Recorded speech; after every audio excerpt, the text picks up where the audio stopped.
Israel और Lebanon border पे तनाव बहुत ज्यादा है। हालांकि सीज फायर तो अनाउंस हुआ है, लेकिन लेबनान में इसराइली फोर्सेस ने कल जोरदार स्ट्राइक्स की। 10 मिनट में 100 स्ट्राइक्स की हैं इसराइली डिफेंस फोर्सेस ने।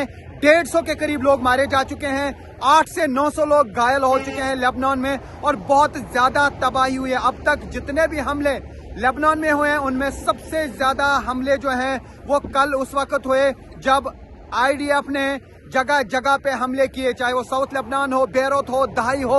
ये पूरा लेबनान कल दहल गया और अब इस पूरे बॉर्डर एरिया में बहुत ज्यादा तनाव पाया जा रहा है। ईरान ने साफ कर दिया है कि अगर लेबनान में हमले नहीं रोके गए तो वो सीज फायर को नहीं मानेंगे, वो फिर से हमले कर सकते हैं टेल अवीव पर, जेरूसलम पर और हाइफा पर। अब बहुत ज्यादा तनाव फिर से देखा जा रहा है इस क्षेत्र में, क्योंकि वेस्ट एशिया में लगातार 40 दिनों से युद्ध जारी था।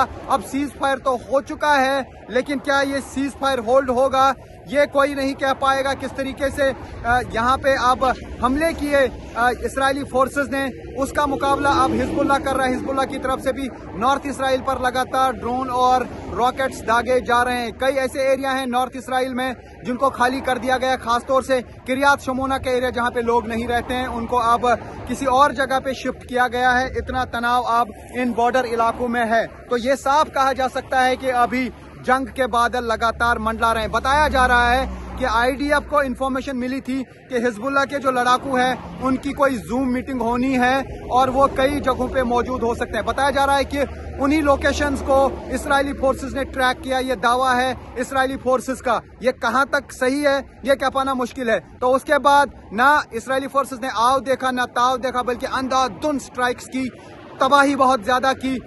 150 से ज्यादा लोग मारे जा चुके हैं, उसके अलावा 800-900 लोग जो हैं वो घायल हुए हैं। और इसकी निंदा पूरी दुनिया में हो रही है कि जिस तरीके से एक के बाद एक हमले किए गए लेबनान में, उससे जानी नुकसान हुआ, उससे माली नुकसान हुआ।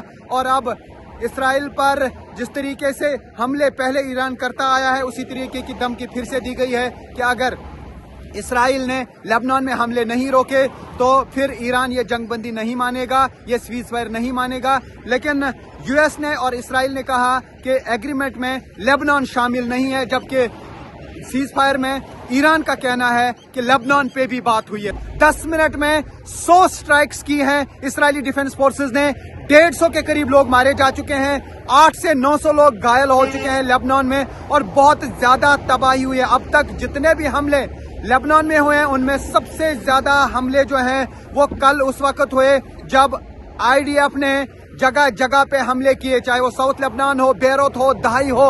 ये पूरा लेबनान कल दहल गया और अब इस पूरे बॉर्डर एरिया में बहुत ज्यादा तनाव पाया जा रहा है। ईरान ने साफ कर दिया है कि अगर लेबनान में हमले नहीं रोके गए तो वो सीज फायर को नहीं मानेंगे, वो फिर से हमले कर सकते हैं टेल अवीव पर, जेरूसलम पर और हाइफा पर। अब बहुत ज्यादा तनाव फिर से देखा जा रहा है इस क्षेत्र में, क्योंकि वेस्ट एशिया में लगातार 40 दिनों से युद्ध जारी था। अब सीज फायर तो हो चुका है, लेकिन क्या ये सीज फायर होल्ड होगा, ये कोई नहीं कह पाएगा। किस तरीके से यहाँ पे अब हमले किए इस्राएली फोर्सेस ने, उसका मुकाबला अब हिजबुल्लाह कर रहा है। हिजबुल्लाह की तरफ से भी नॉर्थ इसराइल पर लगातार ड्रोन और रॉकेट्स दागे जा रहे हैं। कई ऐसे एरिया हैं नॉर्थ इसराइल में जिनको खाली कर दिया गया, खासतौर से किरियात शमोना के एरिया जहाँ पे लोग नहीं रहते हैं, उनको अब किसी और जगह पे शिफ्ट किया गया है। इतना तनाव अब इन बॉर्डर इलाकों में है, तो ये साफ कहा जा सकता है कि अभी जंग के बादल लगातार मंडला रहे हैं। बताया जा रहा है कि आईडीएफ को इंफॉर्मेशन मिली थी कि हिजबुल्लाह के जो लड़ाकू हैं उनकी कोई जूम मीटिंग होनी है और वो कई जगहों पे मौजूद हो सकते हैं। बताया जा रहा है कि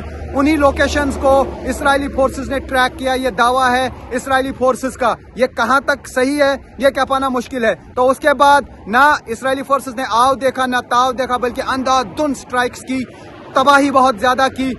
150 से ज्यादा लोग मारे जा चुके हैं, उसके अलावा 800-900 लोग जो हैं वो घायल हुए हैं। और इसकी निंदा पूरी दुनिया में हो रही है